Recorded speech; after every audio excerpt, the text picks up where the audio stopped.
नमो नमः सद्गुरुभ्यः सद्गुरुभ्यो नमो नमः। नमो नमः सद्गुरुभ्यः सद्गुरुभ्यो नमो नमः। ज्ञानवैराग्यसम्पूर्णान् हरिभक्तिपरायणान् पूर्वाचार्यानहं वन्दे सम्प्रदायप्रवर्तकान् भगवत्पादमाचार्यं श्रीमद् रामानुजं मुनिं श्रीमदानन्दतीर्थं च निम्बार्क श्रीरामानन्दयतिं हितं श्रीवल्लभं च निम्बार्कं कृष्णचैतन्यमेव च ज्ञानेश्वरं तथा न्यास पूर्वाचार्यान् स्मराम्यहम् आचार्येष्वपि सर्वेषु तारतम्यं विना कलौ शुद्धं भागवतं धर्मं जग्राह प्रेमिको गुरुः। हरे रामेति कृष्णेति नाम संकीर्तनं सदा लोकक्षेमाय कुर्वन्तं प्रेमिकं सद्गुरुं भजे। श्री वैष्णव संहिता का प्रथम भाग का अंतिम अध्याय है आज 23वां अध्याय। यहाँ पर मंजुला नाम एक कन्या का कथा चरित्र श्री अण्णा कहते हैं। श्री सद्गुरुवाच मंजुला नाम कन्यासीत् कृष्ण प्रेम परायणा शिष्या पूंदान भट्टस्य साध्वी सौंदर्यशालिनी सा नित्यं भक्ति संपूर्णा गायन्ती कृष्णमच्युतं गत्वा पुष्पवनं रम्यं गृहीत्वा कुसुमानि च मालां निर्माय ललितां मन्दिरं प्राप्य सादरम् अर्पयामास कृष्णाय हरिये वनमालिने। तो मंजुला नामक एक कन्या थी, वो पूंदानम पंडित के शिष्या थी। तो सर्वगुण संपन्न थी और कृष्ण भक्ति में तत्पर थी और प्रतिदिन वह माला पुष्प चयन करती थी और उसे माला बनाकर कृष्ण भगवान मंदिर में भगवान को अर्पण करती थी। मुग्धभावं तु बालाया मुकुंदे वीक्ष्य सुंदरम पूंदानम पंडितो नित्यम मुमुदे भावकोत्तमः। तो इस कन्या की भक्ति को देखकर पूंदानम भी प्रसन्न होते थे। देखो कितनी बड़ी प्रेम से सेवा करती है। कदाचित आगता वृष्टि निशायां तमसावृतं पंथानं वीक्ष्य कन्या सा भीता चिंताम अवापस। निवृत्ते तु महावर्षे निर्मले गगने तथा मार्गे च विशदे हृष्टा पतस्ते मंदिरम हरेः। तो एक दिन वो जब आ रही थी मंदिर तो घनघोर बादल छा गए और वर्षा होने लगी, अंधकार छा गया। तो एक जगह पर रुक गई। वो थोड़े समय के पश्चात वर्षा थम गई और मार्ग प्रशस्त दिखाई देने लगा और तो उस मार्ग चलते हुए मंदिर पहुंच गई। मंजुला मालिकां बद्ध्वा गृहीत्वा सकरेण ताम आगमत त्वरया भक्ता पवित्रम कृष्ण मंदिरम। हाथ में माला तो बनाया हुआ है, वो लेकर शीघ्र से चल गति से वो मंदिर आ गई। तावत् भगवताः शौरेः समाप्त शयनोत्सवः कपाटबद्धनं कृत्वा स्वगृहं जग्मुरर्चकाः। तब तक उसके आने के पहले ही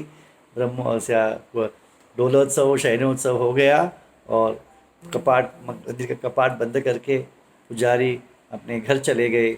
तदृष्ट्वा मंजुला दीनं रुरोध वृषमातुरा अप्राप्य दर्शनं शौरेः गृहीत्वा मालिकां करे। तदा तत्रागतो भक्तपुंदानो वैष्णवोत्तमः सांत्वयामास कन्यां तां प्रेमपूर्वमः। परंतु ये कन्या हाथ में माला है, भगवान ने को अर्पण नहीं कर पाई तो बहुत दुखी हुई, रोने लगी। तब वहाँ पर पुंदान पंडित जी आ गए। उन्होंने उसे सांत्वना प्रदान किया और कहा, पुंदान उवाच बालिके मां विषीद त्वं भगवन् भक्तवत्सलः तव मालां स्वयं कंठे दर्शति न संशयः। सर्वत्र भगवान् कृष्णो व्याप्य पूर्णः प्रकाशते तस्मात् अस्मिन् निदेहि त्वं वृक्षे माला मनोरमां। ये वृक्ष एव हि हरिः साक्षात् श्रद्धया अर्पय संशयं मा गमः कन्ये शृणु मे वचनं शुभम। तो पुंदानम ने कहा, दुख मत करो कन्या, भगवान भक्तवत्सल है, तुम्हारे माला को अवश्य धारण करेंगे। भगवान कहाँ नहीं है? मंदिर में ही है, ऐसा नहीं सर्वत्र है कि नहीं? तो ये वृक्ष है, इस वृक्ष में भी भगवान है, तो इस वृक्ष को ही भगवान मानकर माला यहाँ वृक्ष को ही अर्पण कर देना। मेरे वचन का विश्वास कर कर तुम इसे कर देना, कृष्ण प्रसन्न होकर मारण धारण कर लेंगे।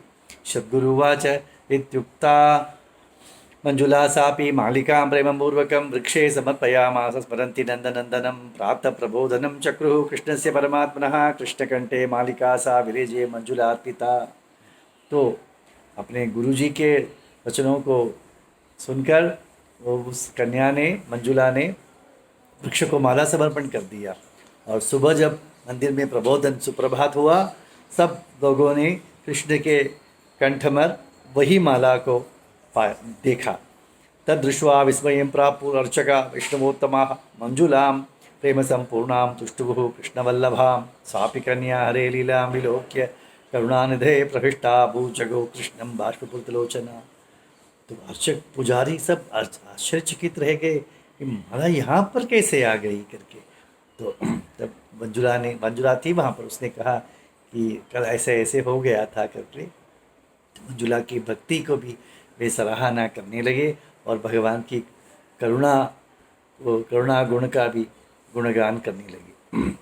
अन्यां कथां प्रवक्ष्यामि शृण्वमिह राघवः गुरुवायुर्पुरेशस्य कृष्णस्य परमात्मनः।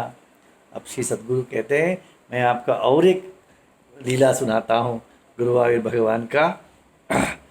गुरुवायुपुरस्याद् ग्रामे वृद्धा तु काचन आसीत् कृष्णे जगन्नाथे वात्सल्य प्रेम संयुता सा नृत्यं श्रद्धयैव कृष्णदर्शन कौतुकात् गुरुवायुपुरं गत्वा चक्रे श्री कृष्णदर्शनम। गुरुवायुर समीप एक गांव था, वहाँ पर एक वृद्धा रहती थी। वह प्रतिदिन गुरुवायुर आकर भगवान का दर्शन करना करती थी, ये उसका नियम था। एकदा निशि गोविंद मंदिरा स्वपुरम ययो मध्ये मार्गम वने घोरे महान वर्षोपजायत। तो एक दिन वो घर जाने में देरी हो गई और मार्ग में वर्षा होने लगी, तो डर गई वो वृद्धा। तदा वृद्धा वृषंभिता मार्गम त्यक्त्वादि दुखिता चुक्रोश कृष्ण कृष्ण तथा विश्वास रखता। वो मार्ग चूक गई, उसे मार्ग का पता नहीं लगा और तो वो कृष्ण कृष्ण ऐसे पुकारने लगी। तदा कचित गोप बालः बालस्वा तु आगत्याम्बुद अम्बुद सन्निभः तां वृद्धा मानयामास तद्गृहं प्रेमपूर्वक। तो वहाँ पर एक अचानक एक गोप बाल आ गया और उसने वृद्धा को अपने घर उसके घर पहुंचा दिया। सापि वृद्धा बालकं दृष्ट्वा कृतज्ञा प्रेमपूर्वकम् अपेक्षितं ते ब्रूहीति प्रपचतम् अमर्कम्।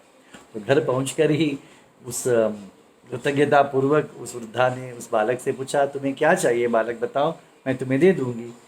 कौपीनम् एकं देहीति याजे सोपि बालकः स्ववस्त्र खंडमादाय साददौ प्रेमपूर्वकम्। से लगा कुछ मिठाई मांगेगा, कुछ करेगा, तो उसने कहा कि मुझे एक कौपीन दे दो।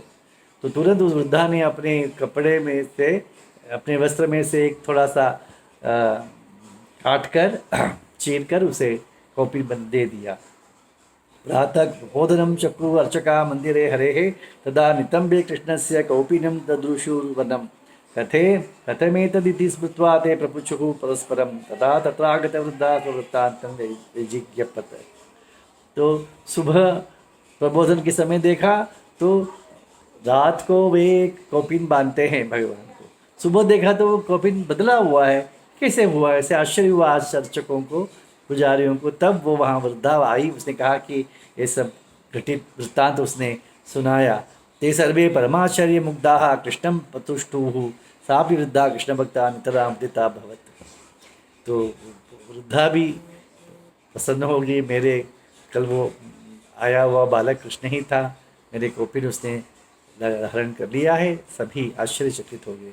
इस प्रकार गुरुवायुपुरेशस्य कृष्णस्य परमात्मनः लीलां शृणोति यो भक्त्या स प्राप्नोति परम सुखम। तो सद्गुरु कहते हैं कि इस प्रकार गुरुवायुरपुर भगवान कृष्ण के जो लीला सुनते हैं, श्रवण करते हैं, उन्हें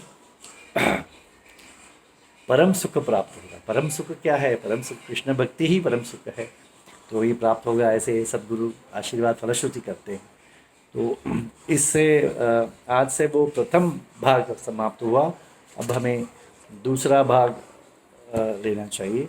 देखिए कल से। श्रीमते रामानुजाय नमः। श्री प्रेमिकेंद्र सद्गुरु महाराज की जय।